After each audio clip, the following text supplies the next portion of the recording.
Coral and Marcy. Underwater adventures. Deep in the vibrant waters of the coral reef kingdom lived a cheerful little clownfish named Coral. Coral was known for his bright orange stripes, quick wit, and knack for exploring. But Coral's favorite thing in the whole ocean was his best friend, Marcy, a kind-hearted mermaid with flowing hair that shimmered like sunlight on the water. Marcy and Coral were inseparable. Every morning, Coral would dart through the reef to meet Marcy at her seashell grotto. Together, they'd play hide-and-seek among the coral, race dolphins, and listen to the wise old whale, Humphrey, tell stories about the great underwater world. Their circle of friends included Spike, a pufferfish who always puffed up at the wrong time; Bubbles, a giggly jellyfish who loved to tell jokes; Penny, a shy but clever sea turtle who always found the best paths through the reef. Life in the reef was perfect, but everything changed when the current brought something unexpected: an eerie shadow looming near the edge of the reef.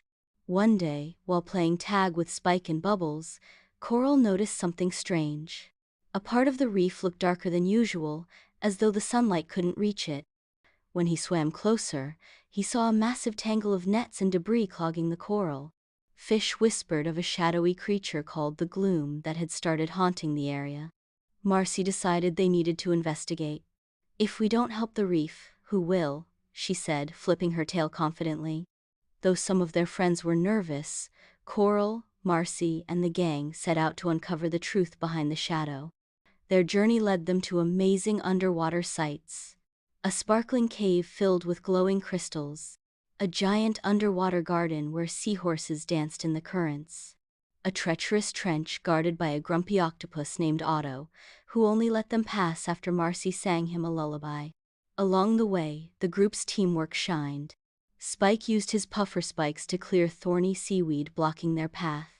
Penny found hidden shortcuts through the reef.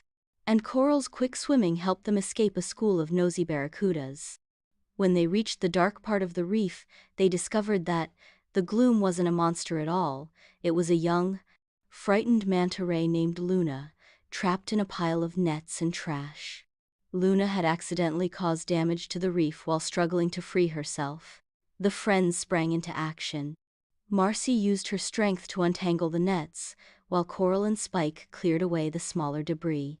Penny directed the group, pointing out where the nets were caught, and Bubbles kept everyone's spirits high with her jokes. Luna was finally free, and with a grateful flip of her giant fins, she helped the friends repair the damaged coral by using her gentle movements to stir the sand and plant new coral seeds. As they worked, Marcy had an idea. "Why don't we make this a home for everyone? A place where creatures can live and grow together." The group agreed, and they turned the once dark part of the reef into a vibrant community filled with life and laughter. The reef became even more beautiful than before, with creatures from all over the ocean coming to live and play. Luna stayed to help guide the currents around the new coral beds, and Otto the octopus became their unofficial guardian. Coral and Marcy were proud of what they'd accomplished together. As they watched their friends swim and play, Coral grinned and said, "With a team like this, there's no challenge we can't tackle." Marcy laughed, flipping her tail. "And plenty more adventures to come." The group cheered, and just as the sun set, sending golden rays through the water, they all swam off to play in their new reef. From that day forward, the reef was known as the Bright Reef, a symbol of teamwork, kindness, and friendship.